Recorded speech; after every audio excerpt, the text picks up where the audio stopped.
ಆ ಯುವತಿಗೆ ಇನ್ನು 22 ವರ್ಷ. ಚೆನ್ನಾಗಿ ಓದ್ತಾ ಇದ್ರು, ಬೆಂಗಳೂರಿನ ಒಂದು ಕಂಪನಿಯಲ್ಲಿ ಕೆಲಸ ಮಾಡೋಕ್ಕೂ ಕೂಡ ಸಿದ್ಧವಾಗಿದ್ರು.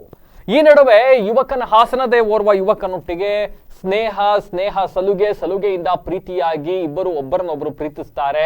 ಇನ್ನೇನು ಮದುವೆ ಆಗಬೇಕು ಅಂತ ಅಂದ್ಕೊಂಡಿರ್ತಾರೆ.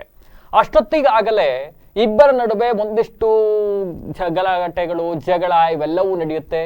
ಇದಾದ ನಂತರ ಅವರ ಕುಟುಂಬಸ್ಥರು ಆರೋಪ ಮಾಡುವ ಪ್ರಕಾರ ಯುವಕ ಮದುವೆಗೂ ಮುನ್ನವೇ ಯುವತಿಗೆ ಒಂದಿಷ್ಟು ಲೈಂಗಿಕ ಕ್ರಿಯೆಯಲ್ಲಿ ತೊಡ್ಕೊಬೇಕು ಅಂತ ಹೇಳಿ ಒತ್ತಡವನ್ನ ಹಾಕ್ತಾ ಇದ್ದಂತೆ. ಇದಕ್ಕೆ ಯುವತಿ ವಿರೋಧವನ್ನ ವ್ಯಕ್ತಪಡಿಸಿದ್ದಾಳೆ. ಇದೇ ಕಾರಣಕ್ಕೆ ಯುವಕ ಸಾಕಷ್ಟು ಬಾರಿ ಯುವತಿ ಮೇಲೆ ಹಲ್ಲೆ ನಡೆಸಿದಂತೆ. ಅಂಡ್ ಮುಂದುವರೆದು ಯುವತಿ ಮದುವೆ ಆಗಬೇಕು ಅಂತ ಒತ್ತಡವನ್ನ ಹಾಕಿದ ಸಂದರ್ಭದಲ್ಲಿ ನಾನು ಬೇರೆ ಹುಡುಗಿನ ಪ್ರೀತಿಸ್ತಾ ಇದ್ದೀನಿ, ಅವಳನ್ನೇ ಮದುವೆ ಆಗ್ತೀನಿ ಅಂತ ಹೇಳಿರ್ತಕ್ಕಂಥದ್ದು. ಇದರಿಂದ ಮನನೊಂದು, ಇದರಿಂದ ಮಾನಸಿಕ ಖಿನ್ನತೆಗೆ ಒಳಗಾಗಿದ್ದಂತಹ ಯುವತಿ ಆತ್ಮಹತ್ಯೆಗೆ ಶರಣಾಗಿರ್ತಕ್ಕಂಥ ಘಟನೆ ನಡೆದಿದೆ. ಎಸ್, ಅಚಲ 22 ವರ್ಷ ಹಾಸನದ ಯುವತಿ. ಈ ಯುವತಿ ಮಾಯಾಂಕ್ ಗೌಡ ಅಂತಕ್ಕಂಥ ಯುವಕನೊಟ್ಟಿಗೆ ಸ್ನೇಹ ಪ್ರೀತಿ ಇವೆಲ್ಲವೂ ನಡೀತಾ ಇತ್ತು. ಇದಾದ ನಂತರ ಯುವಕ ಮತ್ತೊಂದು ಯುವತಿಯೊಟ್ಟಿಗೆ ಪ್ರೀತಿಯಲ್ಲಿ ತೊಡಗಿದ್ದಾನೆ. ಆಕೆಯನ್ನೇ ನಾನು ಮದುವೆ ಆಗ್ತೀನಿ, ಆಕೆ ಶ್ರೀಮಂತಲಿದ್ದಾಳೆ ಅಂತ ಹೇಳಿದ್ನಂತೆ. ಇದೇ ವಿಚಾರಕ್ಕೆ ಸಂಬಂಧಪಟ್ಟಂತೆ ಯುವತಿ ಮಾನಸಿಕವಾಗಿ ಕುಗ್ಗಿ ಹೋಗಿದ್ಲಂತೆ. ಅಂಡ್ ಯುವತಿಯ ಮೇಲೆ ಯುವಕ ಸಾಕಷ್ಟು ಬಾರಿ ಹಲ್ಲೆ ಮಾಡಿದ್ದ ಅಂತಕ್ಕಂಥ ಆರೋಪವನ್ನು ಕೂಡ ಕುಟುಂಬಸ್ಥರು ಮಾಡ್ತಾ ಇರ್ತಕ್ಕಂಥದ್ದು.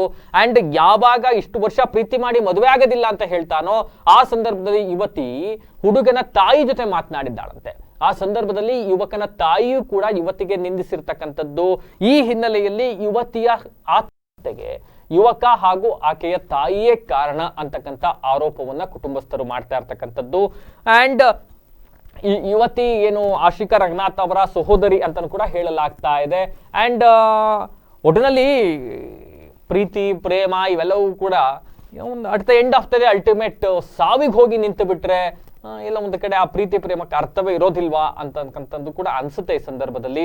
ಬಟ್ ಮನನೊಂದು ಯುವತಿ ಆತ್ಮಹತ್ಯೆ ಮಾಡಿಕೊಂಡಿರ್ತಕ್ಕಂಥದ್ದು. ಬೆಂಗಳೂರಿನ ತನ್ನ ಮಾವನ ಮನೆಯಲ್ಲಿ ಆತ್ಮಹತ್ಯೆಯನ್ನು ಮಾಡಿಕೊಂಡಿದ್ದಾಳೆ.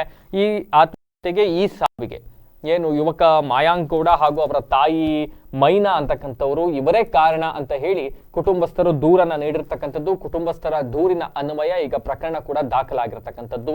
ಈಗಾಗಲೇ ಪೊಲೀಸರು ತನಿಖೆಯನ್ನ ಕೈಗೊಂಡಿದ್ದಾರೆ. ಆದರೆ ಮಾಹಿತಿಯ ಪ್ರಕಾರ ಯುವಕ ಮಾಯಾಂಕ್ ಹಾಗೂ ಅವರ ತಾಯಿ ಮೈನಾ ಇಬ್ಬರು ಕೂಡ ದೇಶವನ್ನೇ ಬಿಟ್ಟು ಹೊರ ಹೋಗಿದ್ದಾರೆ ಅಂತಲೂ ಕೂಡ ಹೇಳಲಾಗ್ತಾ ಇದೆ. ಇವರಿಗೂ ಕೂಡ ಪೊಲೀಸರ ಸಂಪರ್ಕ ಕೂಡ ಸಿಕ್ಕಿಲ್ವಂತೆ.